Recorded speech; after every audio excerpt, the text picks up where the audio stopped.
في قلوبهم مرض فزادهم الله مرضا ولهم عذاب أليم بما كانوا يكذبون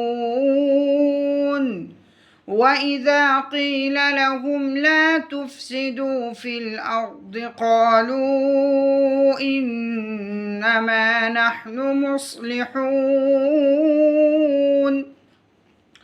ألا إنهم هم المفسدون ولكن لا يشعرون وإذا قيل لهم آمنوا كما آمن الناس قالوا أنؤمن كما آمن السفهاء ألا